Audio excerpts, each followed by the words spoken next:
bahwa kesalahan terbesar orang Khawarij sebagaimana yang dikutip Imam Bukhari. Nanti sama cari di juz 4 atau di juz 3, pokoknya di bab Babu Qitalil Khawarij, karena Imam Bukhari punya adat diulang-ulang. Kata Ibnu Umar yang dikutip Imam Bukhari, innahum intolaku ila ayatin nazalat fil kufar faja'aluha alal mu'minin. Orang-orang Khawarij atau kalau sekarang orang-orang radikalisme itu meneliti Quran, kemudian ketika ada kriteria manusia-manusia tertentu itu dianggap itu kenanya orang Islam, korbannya orang Islam. Padahal awal mula ayat ini turun untuk orang kafir atau kritikan pada orang kafir. Ini cilaka betul. Karena logikanya seperti yang dikatakan Imam Syafi'i, ketika Quran turun ini nggak ada orang Islam, yang ada orang kafir. Sehingga mukhatabnya adalah orang kafir. Tapi ayat-ayat ini nanti dipakai Khawarij untuk mengcounter orang Islam, sehingga mereka mudah mengkafirkan kita karena pakai ayat yang dari awal Allah mengkafirkan orang kafir, sekarang ayat itu dipakai mengkafirkan orang Islam. Ini saking gebleknya orang apa? Khawarij. Makanya kata kitab Fathul Bari yang menyarai Bukhari itu, yang mendorong orang Khawarij seperti itu adalah jahluhum bisyariah. Memang mereka benar-benar bodoh, benar-benar goblok. Misalnya kita kiai atau kita ma'arif atau kita santri atau kita orang soleh, kemudian kita tidak bisa melakukan apa yang kita katakan, terus kita oke lah, kita kena kritik misalnya atakmurunan nasa bil birri wa tansawna anfusakum wa antum taslunal kitab. Terus kita katanya bisa ngomong tapi tidak bisa melakukan, terus dikritik dengan ayat itu mestinya tidak tepat. Karena itu asbabun nuzulnya adalah orang-orang Yahudi, karena tahu bahwa sifat Rasulullah itu ada di Taurat, mereka menyuruh keluarganya itu masuk Islam, tapi mereka sendiri tidak mau Islam. Kemudian turunlah ayat atakmurunan nasa bil birri wa tansawna anfusakum wa antum taslunal kitab afala ta'qilun. Sekarang perbandingannya begini, misalnya ada orang Islam, taruh saja Zaid itu maling, ya maling, konsisten dia malingnya sampai tua. Terus menurut Anda Zaid yang muslim ini, Zaid itu muslim tapi maling, jangan bilang maling tapi muslim, dia itu ya. Kemudian Zaid bilang ke anaknya, "Cung, kowe aja dadi maling, dadi santri sing soleh, sing maling bapak tok." Ndak, ini menurut analisis usul fikih, ngomongnya Zaid itu benar apa salah? Benar kan? Nasihatnya ya benar, ngomongnya juga benar. Kamu tidak bisa ngeritik Zaid, kamu bisa ngomong tapi tidak bisa melakukan, tidak bisa. Fa innal amra bil ma'ruf wajib, wal qawla bil ma'ruf ya wajib, wal qawla bil haqqi ya wajib. Jadi itu hal yang berbeda. Misalnya fa innal amra bil ma'rufi wajibun, memerintahkan barang baik itu baik. Wa innal qawla bil haqqi ya wajib, mengatakan yang hak itu ya wajib. Berarti Zaid tetap kena khitab, kamu harus nasihati anak secara benar, kamu juga harus ngomong hukum secara benar. Lalu ketika Zaid ngomong hukum secara benar, cung ojo maling, maling itu dosa, cung ojo nerusno profesi ini bapak maling, maling itu tidak benar. Dia berarti sudah melakukan dua kebenaran, yaitu ngomongnya benar, nasihatnya benar. Dia salah, perilakunya tetap maling. Tapi jangan karena dia maling lalu omongannya enggak salah juga, berarti salahnya malah tiga. Makanya ini pentingnya ngaji sama ulama, sama ahli usul fikih. Jadi tidak bisa dicampur adukkan. Zaid gagal dalam perilaku, tapi jangan gagal lagi di nasihat. Nanti kalau dia tidak nasihati, maka anaknya terus maling, alasannya niru bapaknya. Karena bapaknya kalau mau nasihati nanti disemprit sama santri-santri, "Pak, sampean ra oleh nasihati anake ra sama maling, sampean dhewe maling." Oh, tidak bisa cara usul fikih. Itu malah yudraku kulluh la yudraku napa? Kulluh, atau bahasa populernya al-maisur la yasqutu bil ma'sur.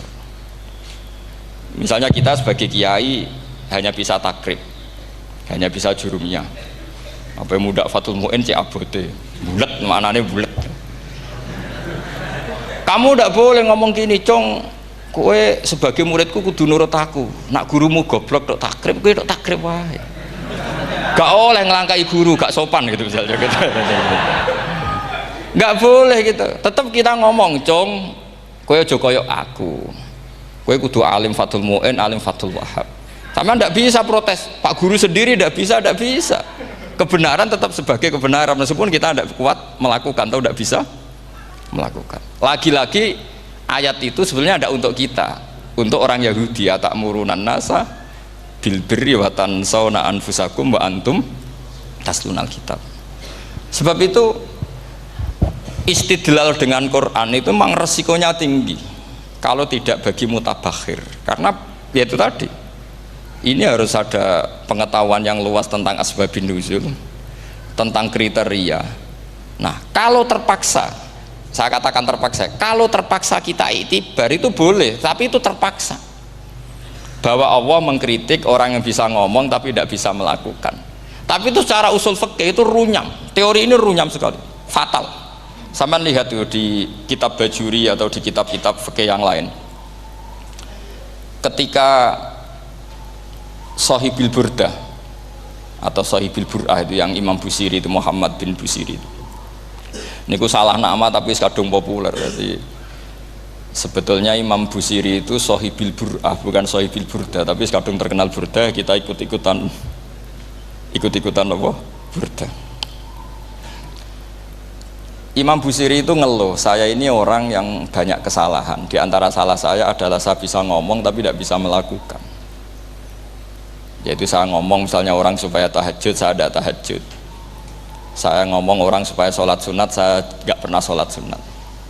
Itu sarahnya itu yang menyarai itu kan Imam Bajuri itu yang sarah Burdah. Itu mengkritik begini, kalau Anda ngendikan itu fi ma'radi dzammin nafsi, yaitu dalam konteks Anda mengkritik diri sendiri, oke. Tapi omongan Anda salah, karena secara usul fikih fatal.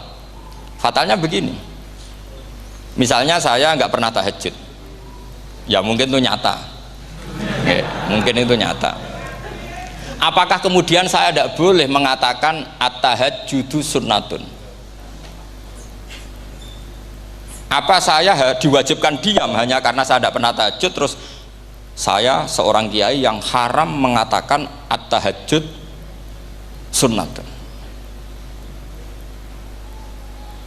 Saya harus tetap mengatakan kalau tahajud itu sunnah. Saya kalau punya santri terus saya bilang, "Cung, napas nganggur yuk tahajud itu sunat." Karena mengatakan kebaikan pasti bagian dari kebaikan itu sendiri. Makanya kata Imam Bajuri, "Fakaifa yakunul amru bil ma'rufi madhmuman." Bagaimana mungkin sesuatu yang jelas baik karena memerintahkan kebaikan madhmuman menjadi sesuatu yang tercela hanya karena yang mengatakan tidak melakukan. Fa innal fi'la ya amrun wal hukmu ya amrun akhar. Itu beda. Jangan karena Anda tidak minum teh karena diabetes, terus Anda kalau ada tamu tidak disuguhi teh. Karena saya sendiri tidak minum teh. Wah ya repot kalau gitu.